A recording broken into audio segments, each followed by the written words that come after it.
Hello students, here is Professor Lenin Monteiro again, and this video I'll make a deep look in the importance of analyzing product life cycle and how this element will affect the way that you develop your international strategy by the analysis of the market potential and market demand. As I explained it in previous videos, we have in a given market the evolution of the demand over the time. And the way that this market will evolve over the time is usually named as the product life cycle.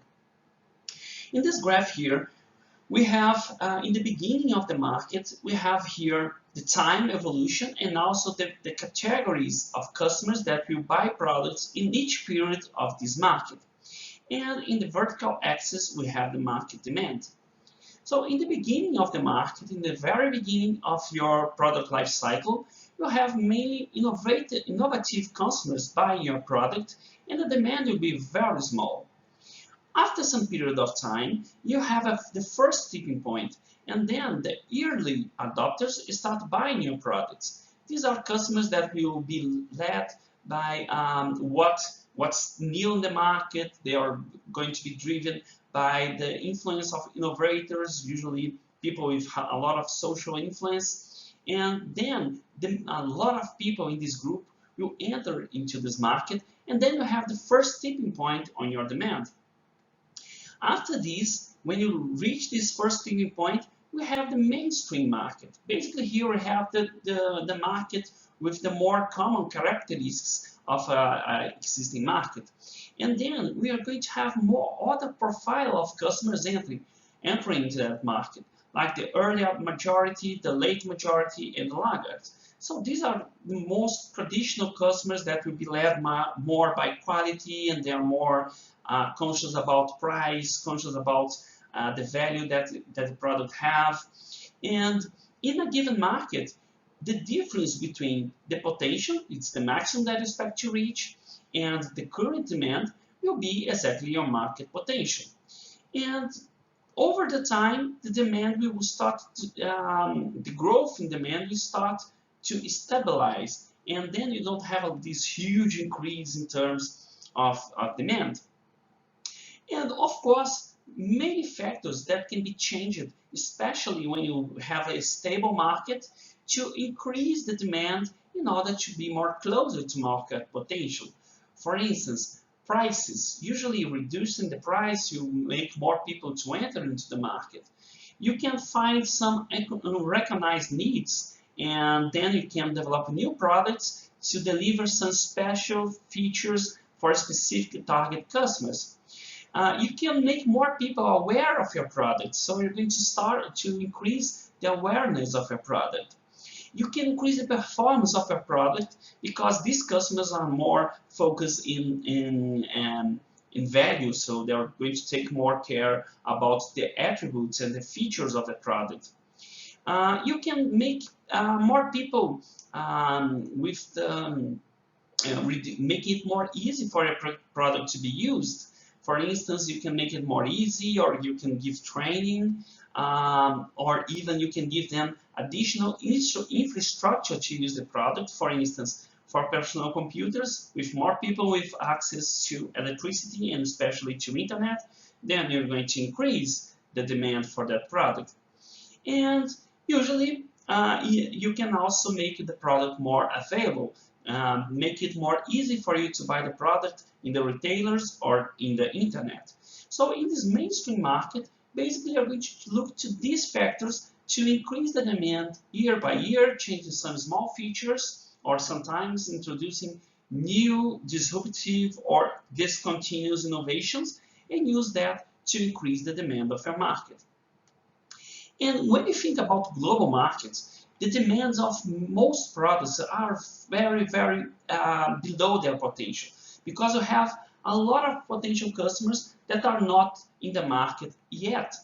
For instance, people that don't have access to electricity, to internet, people without the money to buy computers. So once you developed economies and developed countries will have more people with conditions to buy the products, and this means that many markets will develop fully in the next years if you have the increase as we have seen in the last decades. So the increasing of these conditions of life will increase the demand of different products, making the demand more close to the potential. This is the example for a product market and the product life cycle. So here we have the personal computers in the case just of the processors. And if you think about different processors, each of them will have a specific product life cycle. And when you look to them, they have a specific trend.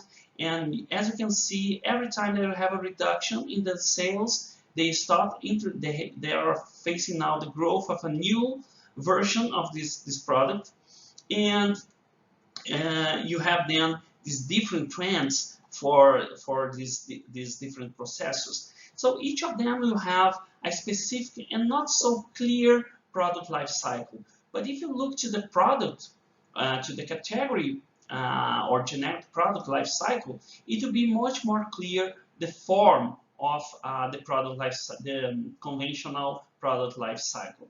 And when you look to specific categories of specific products, sometimes not so clear the product life cycle, but usually when you look to the category, it will be much more clear to understand in each stage you are.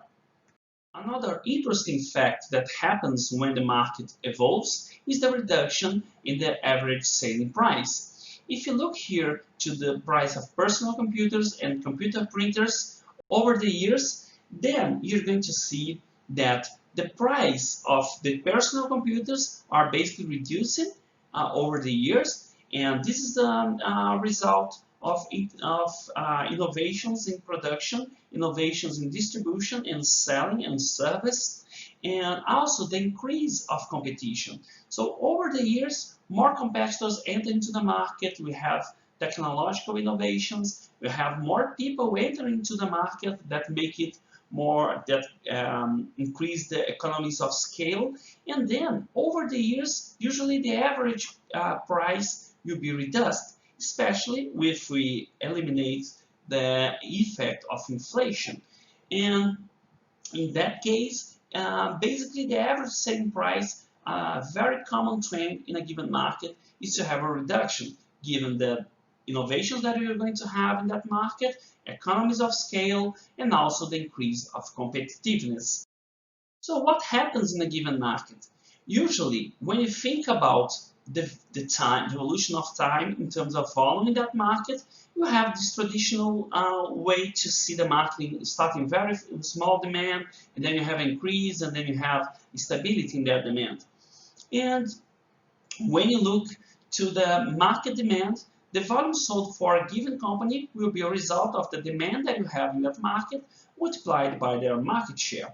And something that is very interesting, you usually have from the beginning until you have reached the maximum of your market demand, or when you're very close to the market potential, the demand will increase, but at the same time your market share will be reduced, because after some period of time you're going to have more competitors and new technologies that will make more difficult for you to keep a huge market share for the long run.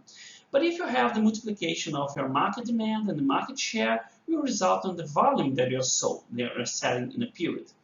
And over the years, other two factors will happen. The dollars, the cost will be reduced, but also the price will be reduced. And the cost will be reduced because of technological innovations and the increase of economies of scale.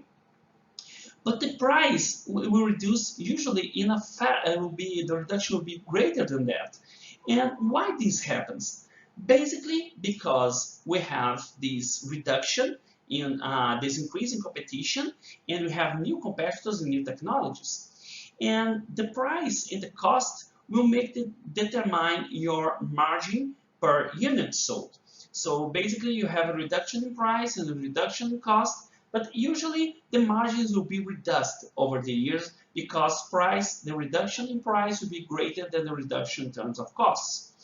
And this margin per unit multiplied by the volume sold will determine your gross profit for a given product.